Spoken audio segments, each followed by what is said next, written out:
So, when we last left off, we were talking about all of the background information leading up to the English Civil War.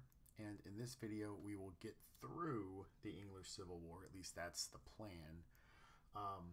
So, what we're going to do here is talk about the actual English Civil War.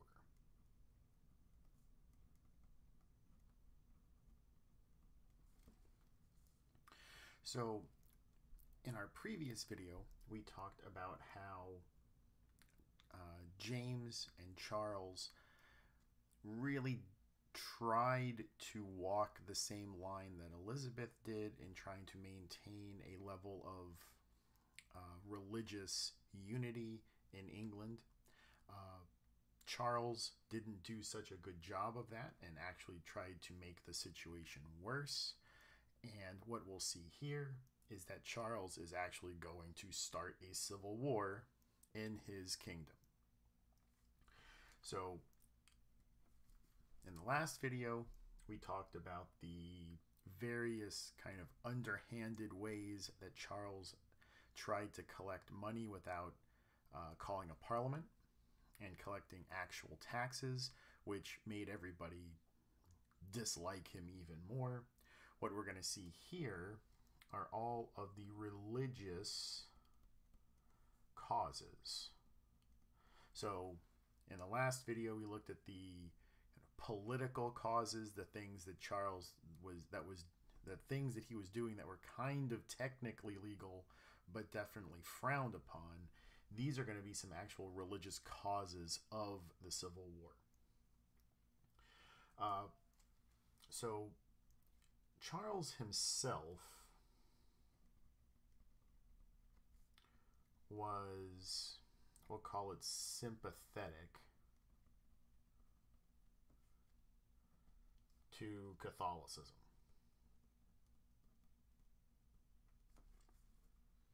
So he himself wasn't Catholic, but he was sympathetic to Catholicism.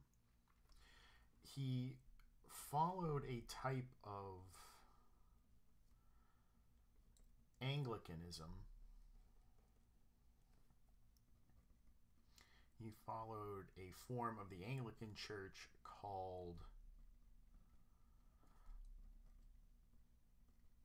Arminianism. So Arminianism is basically,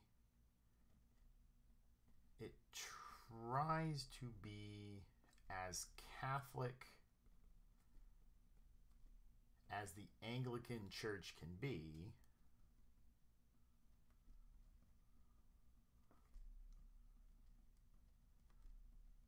without being Catholic. That's the point of Arminianism. So this is not a popular position in England. Most people in England are Anglicans, like Elizabeth was, or they are Calvinists, or there is still a very small Catholic minority. But there are very few Anglicans that want to be Catholic. You're either one thing or the other. So Charles was kind of in this weird little minority of personal beliefs. But this is what he wants everyone, and when I say everyone, I mean the English, the Scottish, and the Irish all to follow. He wants everybody that he controls, the English, the Scottish, and the Irish, to be this kind of almost Catholic Anglican. And remember that the English are Anglican, the Scottish are Calvinists, and the Irish, who we haven't really looked at too much, they are absolutely Catholic. So what Charles is really appeals to no one. But this is what he wants everyone to follow. The English kind of react with some protests, some essays, but the Scottish react with rebellion. So they just come out and start fighting the English. And this is the last thing that Charles needs, because he doesn't have the money to put down a rebellion. So he needs money to do this.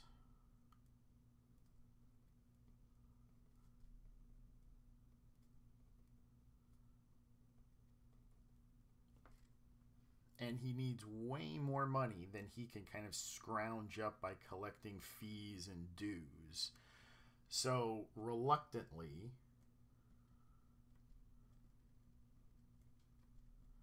Charles calls a parliament.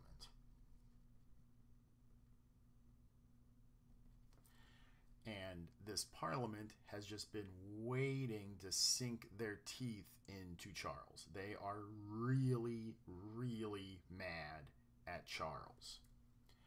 This parliament is known as the Long Parliament.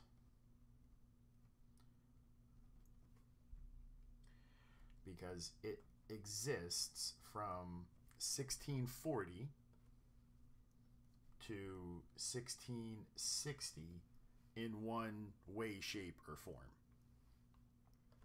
So the Parliament starts, and the members of Parliament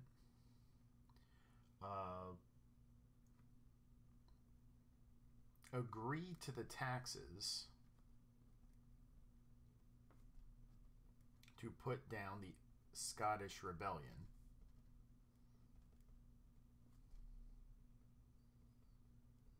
But they have some conditions.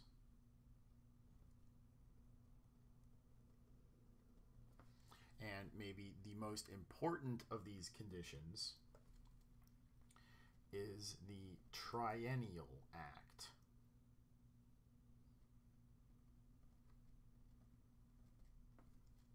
Which says that the king has to call a parliament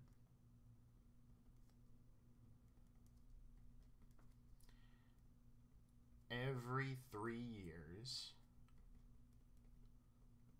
or Parliament will call itself. And Charles agrees to this because he needs his money to put down the rebellion. There are certain members of Parliament, though, that aren't done. Certain members of Parliament keep attacking Charles. They keep making speeches, they keep writing angry essays, attacking Charles for all the stuff he's been doing over the past 15 years. And so Charles takes it upon himself personally to go and arrest these members of Parliament.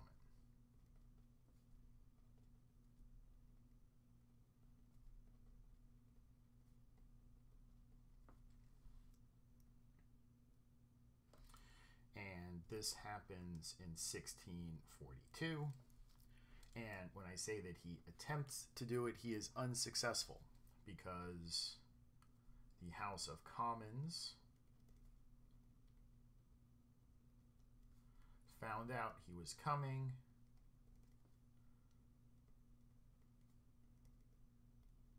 and they all left. So Charles barges into an empty room only to find the Speaker of the House sitting there. And he basically tells them, you have no control here. Only the people who sit in this room can tell me what to do, not you. And basically leaves it at that. And Charles is left empty-handed and looking weak and kind of foolish. At this point Charles starts to fear for his life.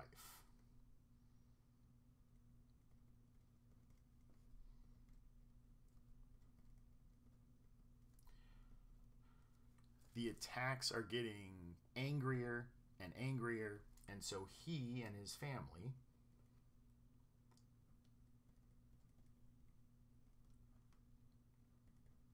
flee to the north. They don't feel that London is a safe place anymore, so they go north. And that leaves London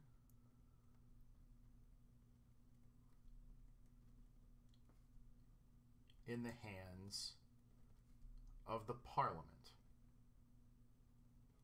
And that's pretty much the lines of the Civil War. You've got Charles and his guys, and you've got Parliament and their guys. So the first Civil War, and there are a series of 3, lasts from 1642 to 1646. For like the first 3 years of the war,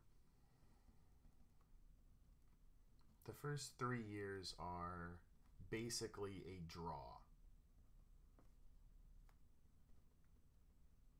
Maybe favoring the king.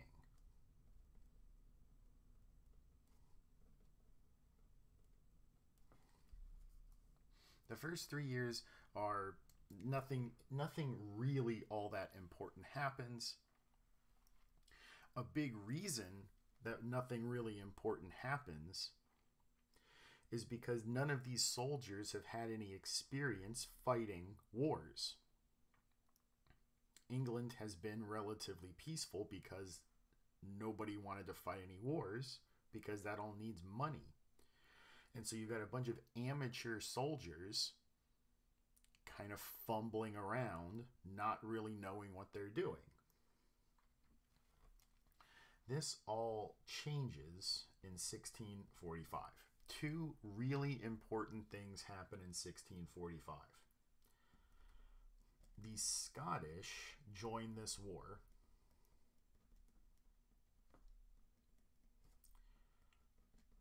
on the parliamentary side.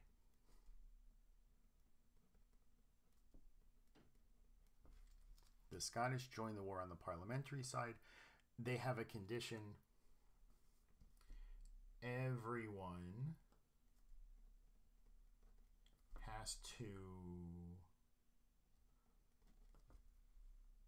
adopt their religion after the war.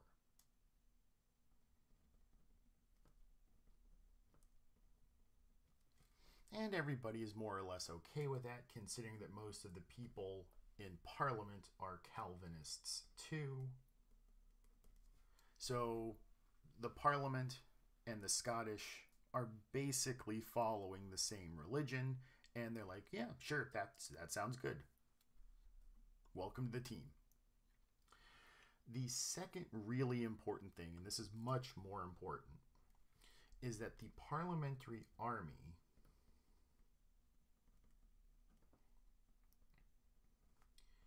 is reorganized into a thing called the New Model Army. And the New Model Army is a professional army. So some of the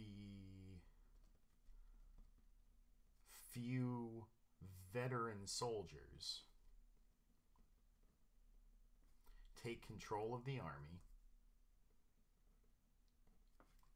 They were given permission to do this. So when I say that they take control, Parliament let them take control of the army. And they kind of mold it into a politicized but very disciplined fighting force.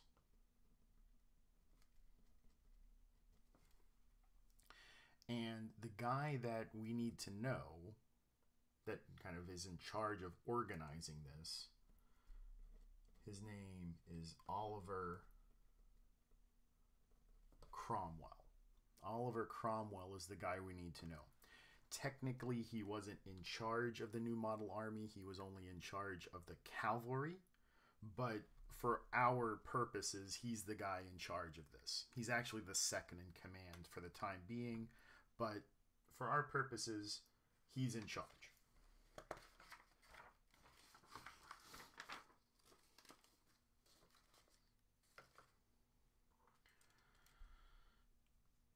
When I say that they are really politicized, they start arguing for certain crazy ideas like a written constitution,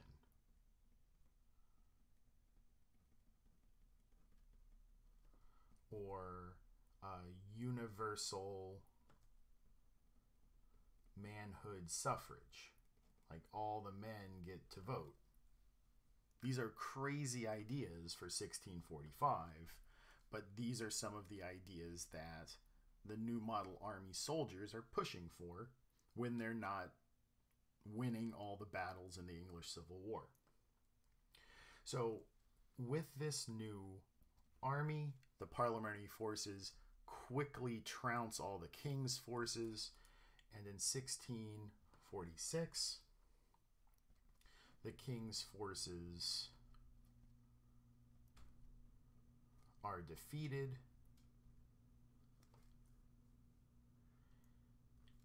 and the king himself, Charles, is captured by a Scottish army and turned over to the English.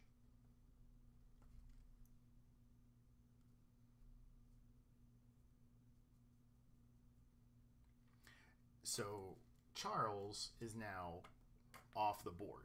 He's now going to sit in jail for pretty much the rest of his life.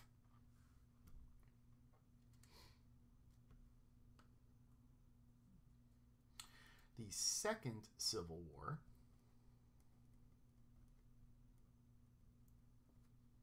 starts up in 1647 and goes to 1649.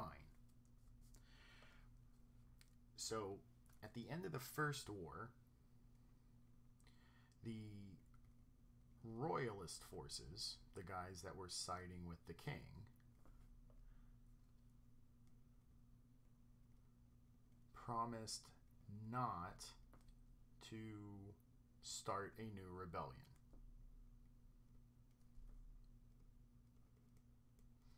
And it turns out that they lied.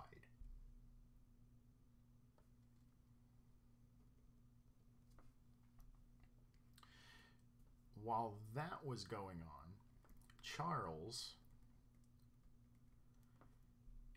had made secret plans with the Scots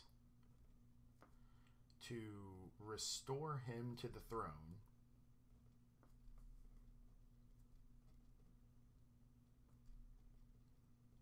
and enact all the religious reforms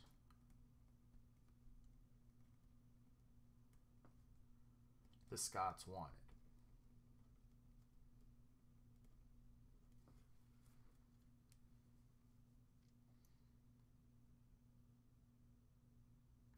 When these two things happened, the new model army kind of quickly dealt with both of these groups.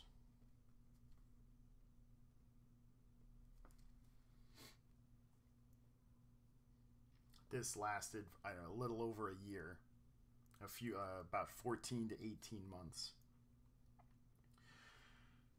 After the Second Civil War is over, Charles is tried for treason, and he is executed on January 30th, 1649. And his son,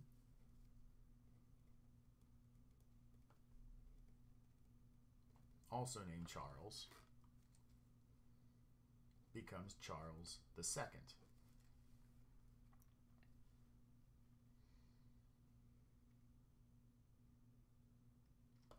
So now there's no more king, and the only group that has any real power is the army. And so now the Third Civil War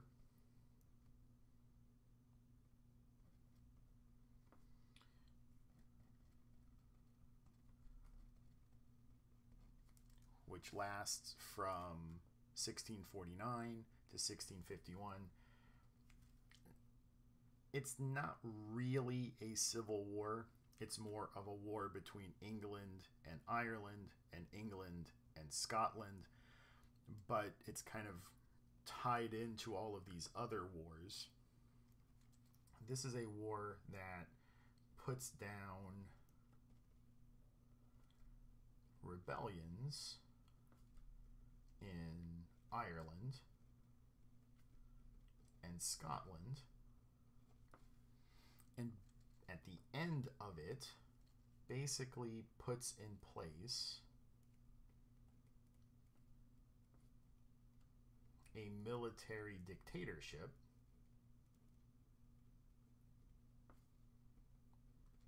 in England. So this Third Civil War happens in two places. That's why it's kind of not a civil war. So the first part of the Civil War is England versus Ireland. And in the first part of this third war, the New Model Army goes to Ireland, and I think the term is pacifies it.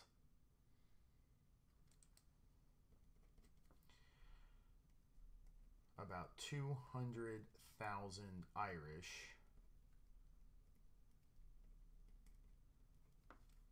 are killed as Cromwell and his army basically put every big city in Ireland under siege, and they do not really spare anyone. A lot of soldiers, but also civilians, are killed by the New Model Army. And this was by design. This is sometimes thought of as the first genocide or ethnic cleansing.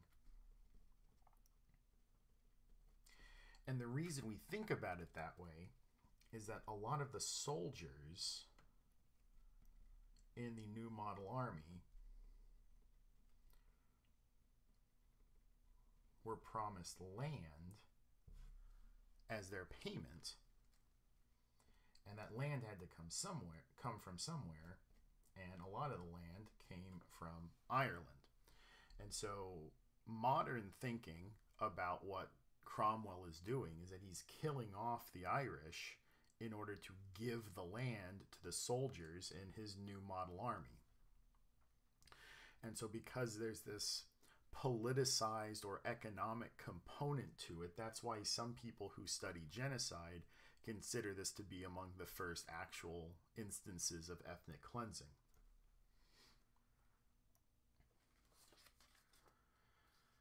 The last bit of the warfare is England versus Scotland.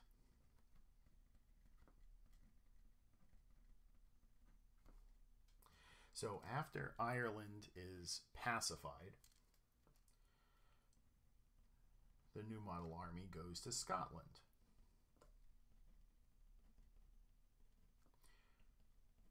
Who are rebelling because the English just killed their king.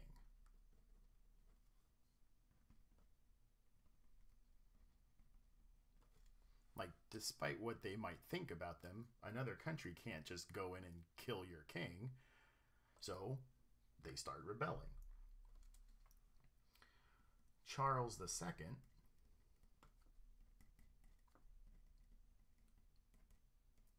leads the Scottish forces. But the New Model Army quickly trounces them,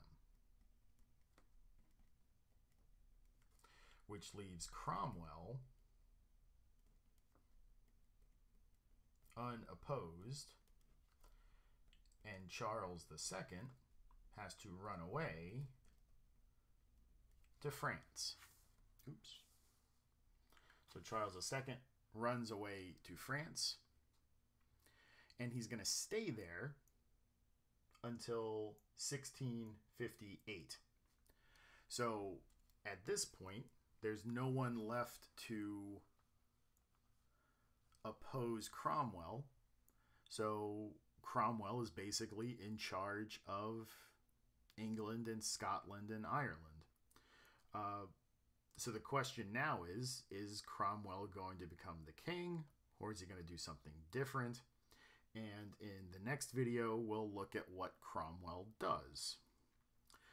So until then, this is Mr. Nissen signing off.